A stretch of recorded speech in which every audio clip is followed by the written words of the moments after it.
stay tuned. I had a message from a buyer that was disturbing, very disturbing, and I sent it over to eBay because it was that disturbing. Just hang around to see what that is, okay? It makes you think, okay?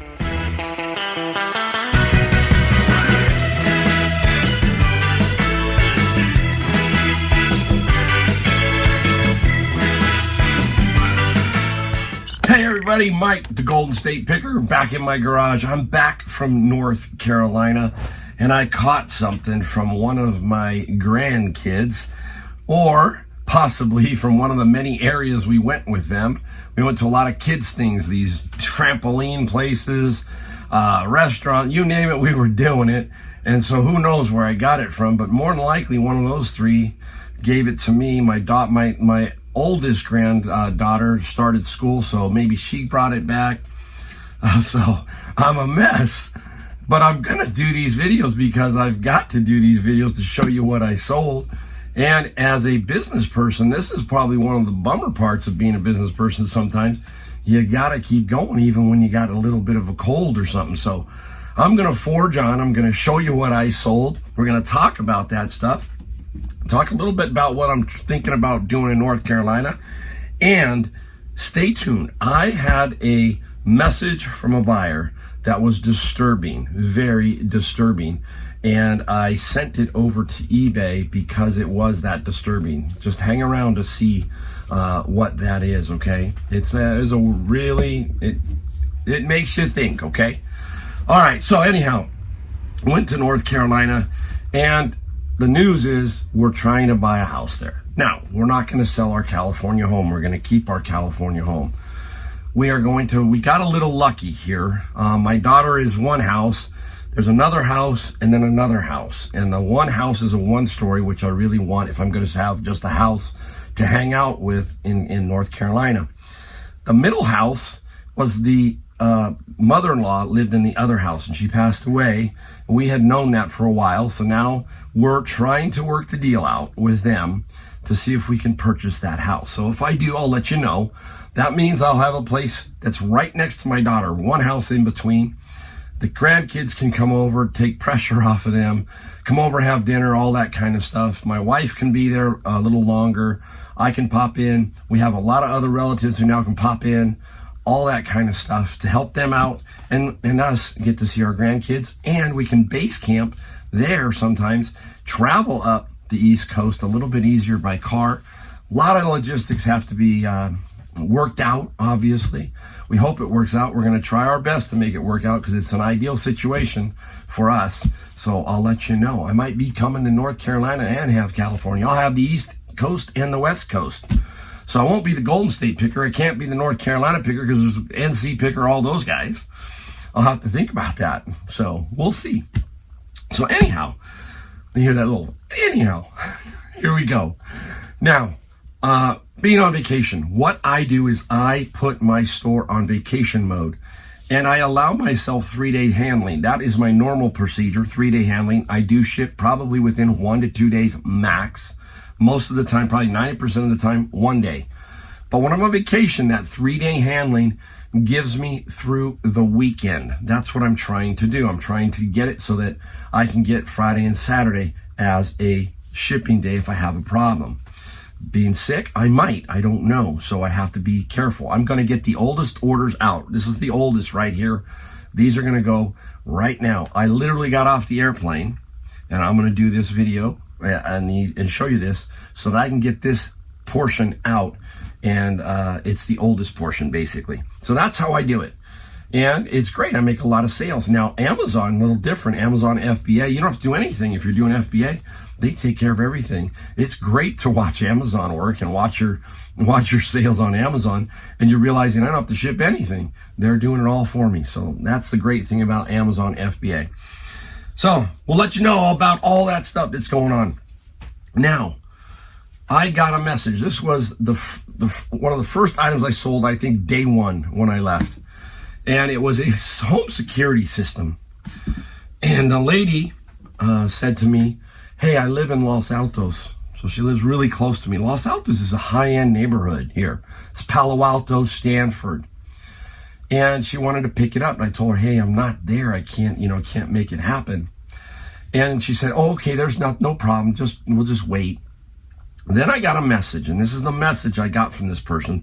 Not going to show you their name or anything, but this is what I got. So I don't know if it was about 8 days in, and this is the message. Hi, sorry to bother you. I really need to cancel this order, but it is too late. She can't cancel it, right? She can't hit the cancel button, but I can.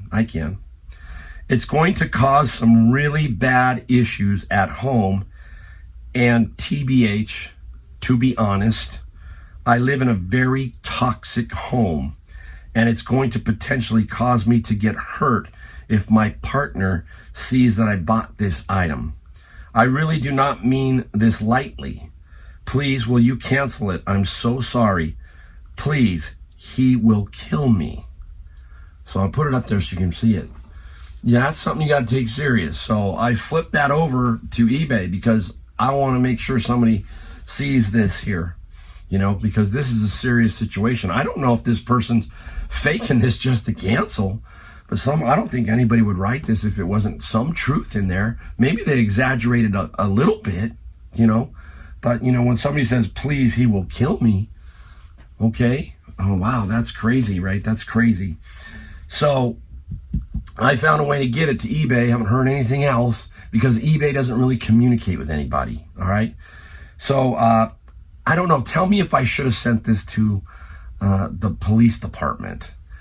I don't know. I mean, it's one of those situations where I thought I should, but I thought, oh, I'll give it to eBay and they can handle it that kind of way. Frustrating. Okay. So, I'm hoping I did the right thing. And if not, let me know. Let me say, hey, Mike, maybe you should have done this if you have any idea of any other way I should have handled it. Always open to comments here. Good, bad, indifferent, all that kind of stuff. All right. So that was the craziest one on the trip. I got other ones. We're going to show you some other footage later, too, of me and my son-in-law, Adam, going to garage sales. We had some really good success. So that also perked me up for if I can be there for a little bit of time, also looking for some stuff. We'll talk about that, too, in another video here.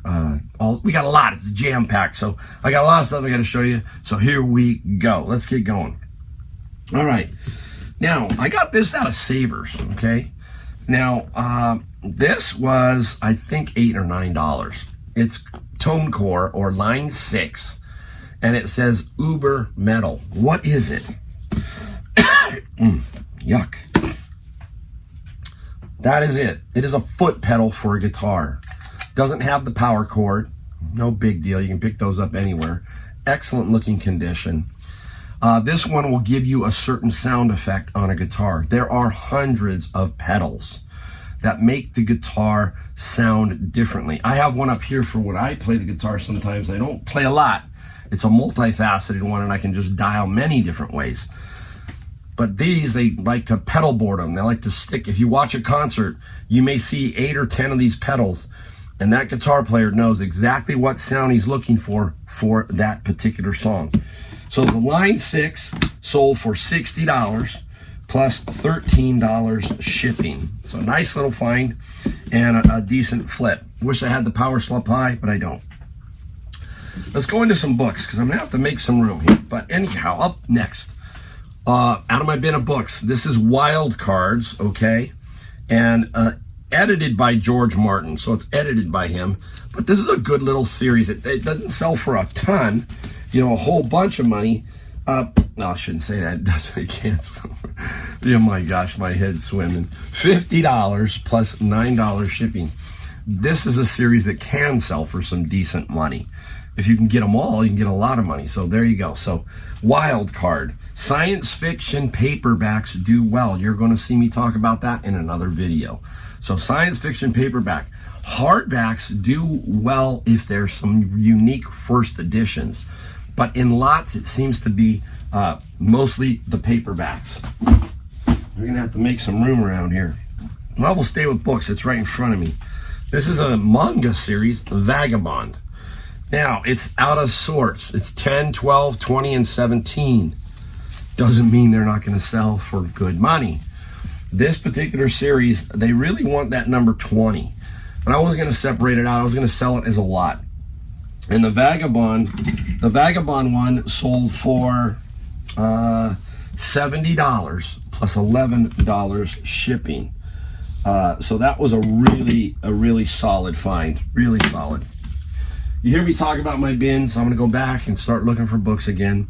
But again, you hear me talk about the bin of books all the time. It's been a really solid thing in my picking. All right, let's go into some of these. If you've been around and watched my channel long enough, you know this. These are the Japanese mini LP CDs. What am I talking about real quick if you're new? This is a shrunken version of the album. So this is the exact album. If it's a gatefold, you can see this one would open up into a gatefold. That's what this is, and it's a CD version. So a lot of collectors like both. They like the album, and then they like this to go with it. Japanese import. This is the great Anderson, Buford, Wakeman, and Howe. Okay, Jan Anderson, Rick Wakeman, Steve Howe, and Bill Bruford, one of the best drummers in the world, was a progressive drummer for the band Genesis, and I think Brand X, a lot of different bands. Really good. This particular CD sold for, where do I got it, guys? $20 plus $5 shipping. Now, you've seen a lot of these mini LPs. There's another one. This is the great Bruce Springsteen, all right? Bruce Springsteen here, and this is The River. Very popular album from him, but I've had other ones of these sell for, not Bruce, but other artists sell for $50, $60, $70, $30. Now, Bruce doesn't sell super well. He does sell, but you just get a kind of an average price. This was $20, okay, plus $5 shipping. That was one of my best finds about a year and a half ago. Got it at a garage sale, got it all for $140. Worked out to, because I got 1,400 CDs. I didn't get 1,400 of these, I got 400.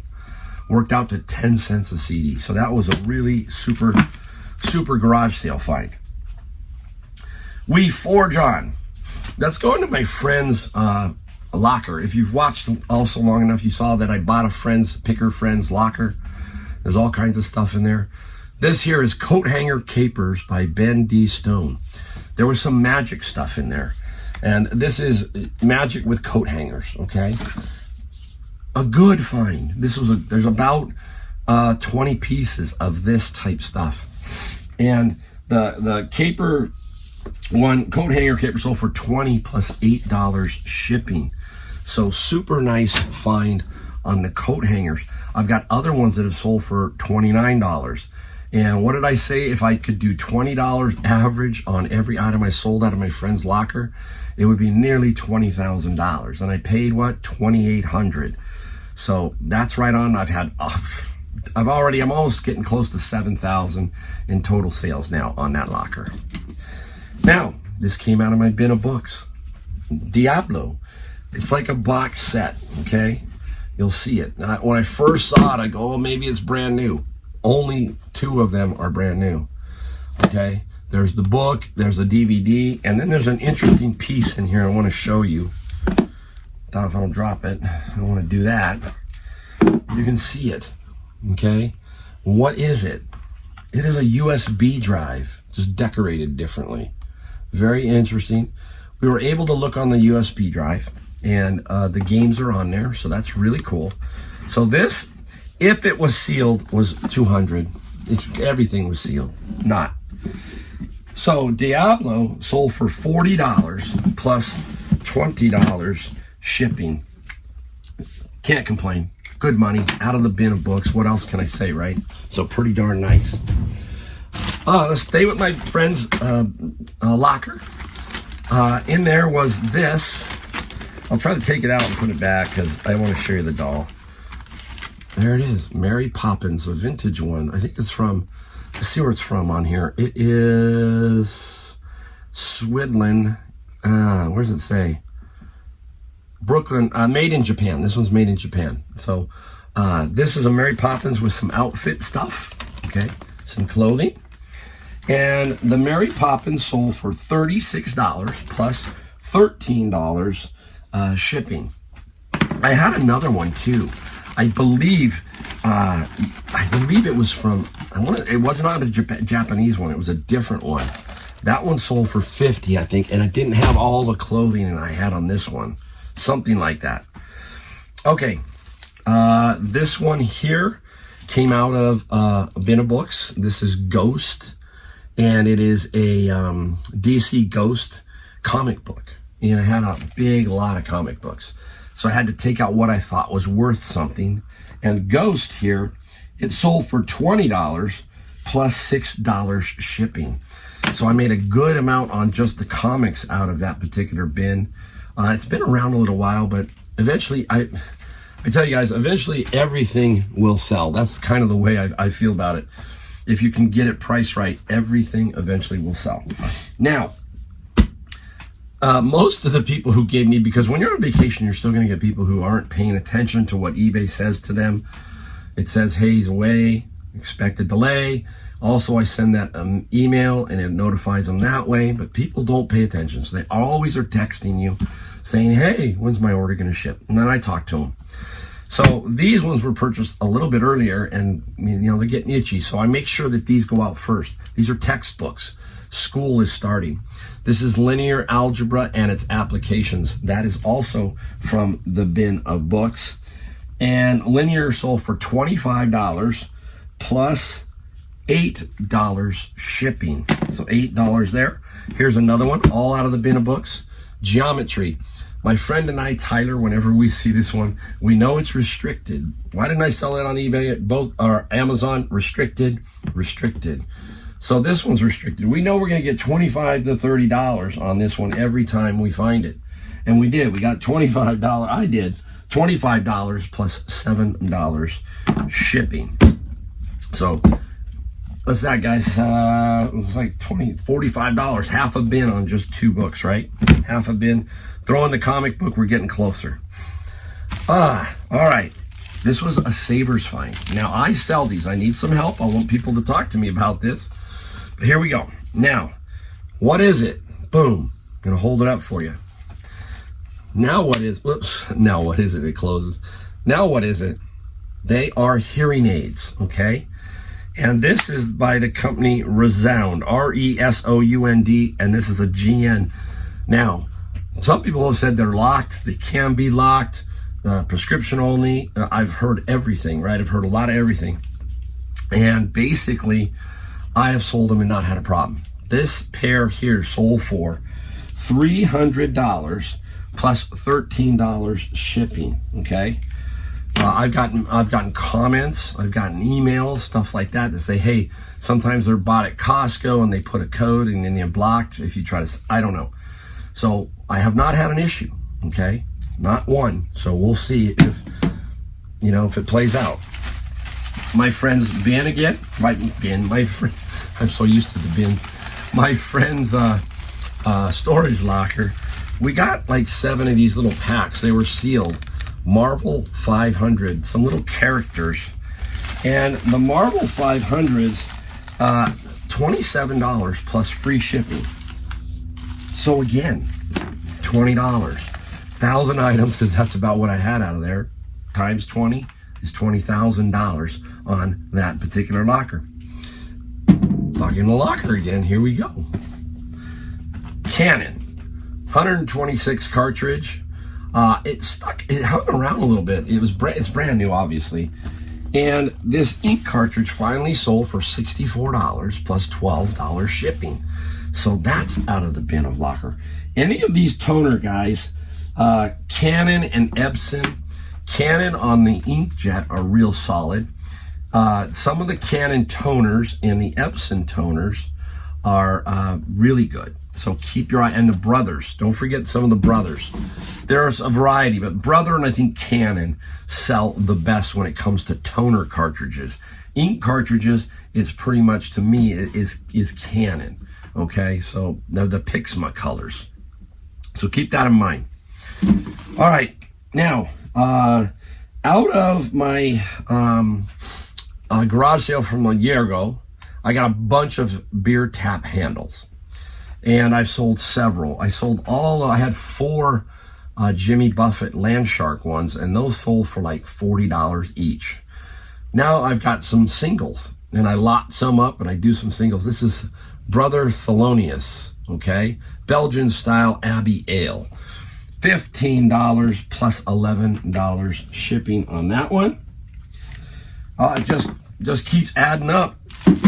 I love it. It just adds up slowly but surely, okay? Where are we going now? Here we go. Let's go into golf clubs. Yeah, I want to go into golf clubs. Yeah, here we go. Left-handed. This one here is a tailor-made burner, super fast. Got this in a lot. Basically, they sold the bag and all the golf clubs to me for $100 or so, something like that. Sold the bag for like $50, and I had like about 14 clubs, the various clubs, and they have sold for anywhere from $100 to $40. Matter of fact, this TaylorMade sold for $40 plus $15 shipping. I'll talk about generals here in a second about golf clubs, because I've got another one right here I'm going to show you. Now this guy here is Ping, okay? Ping i3. This is a little bit older club. They're up to the i5 series now. I don't know if they have the i7s, but this is how it goes. You learn golf clubs, you just learn them. And this is a blade, so you got to be careful. Blade. You got to match them up when you're looking for them online. L, lob wedge. Now with Ping, what do we talk about with Ping? You heard me tell you over and over, what are we looking for? We got to get right. What color is the dot? That's a red dot. They do black dot. They do blue dot. They do orange dot. It pertains to the lie angle and some other things in golf. Everybody's built differently. So to be fitted, it could be this way. It could be this way for one golfer and this way for another golfer, and maybe more upright. So you can see what I'm talking about. So Ping basically color codes their stuff. So you got to make sure you know what that red dot means and get the right ad. If you're going to snipe somebody's eBay ad, make sure you've got the right color, the right flex. Usually wedges in general will be a wedge flex, okay? It won't be a stiff or a regular most of the time. Most of the time it's just one flex for everybody.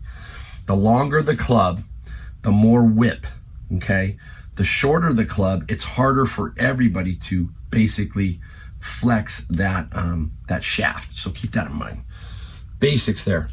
And anyhow, there you go.